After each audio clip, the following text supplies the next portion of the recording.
Okay, so I think now is a great time to officially do my third and final video for the Star Wars trilogy, and that is for the movie Return of the Jedi. I remember hearing that after everyone was treated to the absolute masterpiece that is The Empire Strikes Back, of course a lot of people were very excited for Return of the Jedi, but also slightly skeptical at the same time, because how do you fill the shoes of Empire Strikes Back? And not only that, but Return of the Jedi also had the very pressuring task of making sure the Star Wars trilogy ended on a high note. Because if this movie fell flat after we were treated to the amazing first two movies of this trilogy, then all would be for nothing. And although I don't think Return of the Jedi is as good as Star Wars or The Empire Strikes Back, I still think it's an amazing, awesome movie that absolutely concludes the Star Wars trilogy on a very epic and very satisfying note. So let's discuss it, shall we? So this movie picks up sometime after the events of Empire Strikes Back, and the group has returned to Luke's home planet, Tatooine. Why have they done that? To rescue Han Solo from Jabba the Hutt, who we finally see in this trilogy for the first time. He's this giant, fat, slug gangster who basically rules all of the crime that's in Tatooine.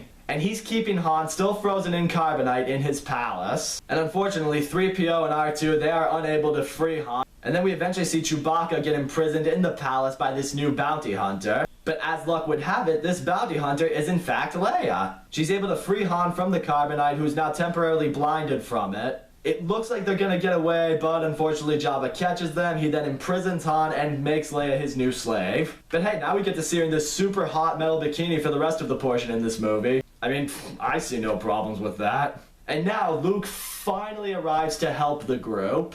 And you can just see in this moment alone just how much Luke has grown as a Jedi. He's a lot smarter, he knows how to use the Force more now, and he just seems so much more mature as a character. Which is good, because they need someone to find a way to save them all from the Sarlacc, which is this giant maw in the sand that's gonna eat them all. However, before Luke can be sacrificed, R2 sends him his lightsaber, and Luke catches it and just starts taking out all of Jabba's soldiers like they're nothing.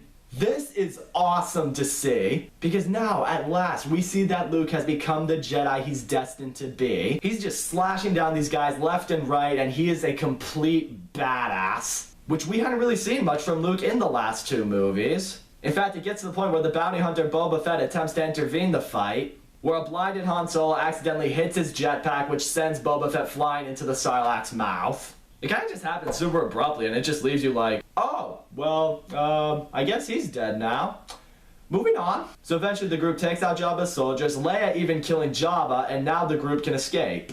Now Luke officially decides to go back to Dagobah to complete his training with Yoda. However, Yoda tells Luke that there is no more training to be done, and he is now capable of going back to face Darth Vader and defeating him this time. And it is here in one of the sad moments in Return of the Jedi, Yoda dies from old age. But hey, to live 900 years, that sure ain't nothing. And in his dying words, he tells Luke that there is another Skywalker. It takes Luke some time to figure out who exactly it is, but once he puts two and two together, he realizes, oh my gosh, it's Leia. That's why she was able to sense his call for help in Empire Strikes Back. So now Luke rendezvous with the rest of the Rebel Alliance. The Empire currently has a new and more powerful Death Star under construction. However, not only is its weapon system not operational yet, but the Rebels have found out that the Emperor himself will be on this Death Star. So if they can take this Death Star out with the Emperor on it, they will officially win the war right there and right then. So Lando sets out on the Millennium Falcon to lead the rebels in the assault against the Death Star, while Han, Leia, Luke, Chewie, and the droids officially head to the planet Endor to take out the shield generators that are providing the Death Star with its only form of protection. Now getting ready to when the heroes get to Endor, this is where Return of the Jedi starts to give us a little bit of give and take moments here. One moment here is when Luke and Leia start to pursue these stormtroopers on the speeder bikes. Now that scene had some intensity and cool action to it, which I thought was awesome.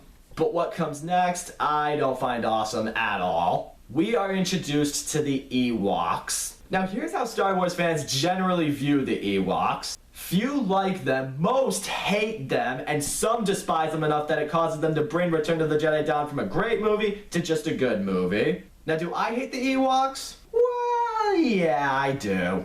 I mean, I feel they were simply placed in this movie solely to appeal to the child audience. And you can tell they're clearly trying to be used for comic relief. But I just don't find them funny in this movie. I just think they're annoying. So the heroes run into a tribe of them. They all believe C-3PO is a god, so as a result, they all agree to help them. And it's later on that night, Luke pulls Leia aside to tell her what he's learned. He first asks if she remembers anything about her mother, and Leia says, I only remember a little, she died when I was very young. Yep, according to Revenge of the Sith, Leia remembers her mother even though she died like 3 minutes after she was born. Does that make sense? No, of course it doesn't, and that's why the prequels fail miserably. So after revealing to Leia that they are in fact brother and sister, Luke goes to confront Vader. However, he doesn't want to kill Vader, he wants to go to see if he can bring him back to the side of good. I mean, of course that's his first intention now that he knows Darth Vader is his daddy. But I'll get back to that in a minute. In the meantime, the Rebel Alliance is now preparing itself for its assault on the Death Star once the shields have been deactivated. But it turns out they have been led straight into a trap. It turns out that not only has the Imperial fleet been waiting for the Rebels, but the Death Star's weapon systems are in fact operational. So obviously because of this, the Rebels now appear to just be hopelessly outgunned. However, what I love about the scene is instead of trying to escape and trying to regroup with a new plan, Lando professes that they need to give the group on Endor the time they need to deactivate the shields. So the Rebel fleet decides to just full-on engage the Imperial fleet in a really epic and really intense space battle. I just love seeing that even though the Rebels are overmatched and outnumbered here, they refuse to leave without a fight. They are going to give this everything they have. The fact that they are just all like, we are going to destroy these evil bastards once and for all, or we're going to die trying, that's just awesome. So back on Endor, the heroes are now preparing their own assault on the stormtroopers that are guarding the shield generators. So now we get a huge battle between the stormtroopers against the heroes and the Ewoks. And here is where my hatred for the Ewoks is further justifiable. Because here the Ewoks are actually able to help the heroes defeat a lot of these stormtroopers in just a lot of ways that really don't make any sense. I mean, some of their methods aren't that stupid, like being able to trip up the assault robots with log, or using rope to knock stormtroopers off their speeder bikes. Even them throwing these giant boulders onto the stormtroopers' helmets, I can deal with that. It's when they're using bow and arrows and bolo whips, and that's actually penetrating the stormtroopers' armor and killing them. That's stupid, and I don't buy it for 1 second. However, in the meantime, Luke has officially surrendered himself to Darth Vader to be brought to the Emperor. Now this whole scene is just awesome in every sense of the word. Because for one, here we finally get to see the Emperor in person, and he is such a great villain. He knows just how powerful Luke has become as a Jedi, and now he's doing everything he can to turn Luke to the dark side, just as he did to Vader. He's trying to break Luke down mentally, pointing out that all of his friends and the entire Rebels are all gonna die, and there's just nothing he can do about it. The hate is sweating in you. Take your Jedi weapon, strike me down with it, and give in to your anger.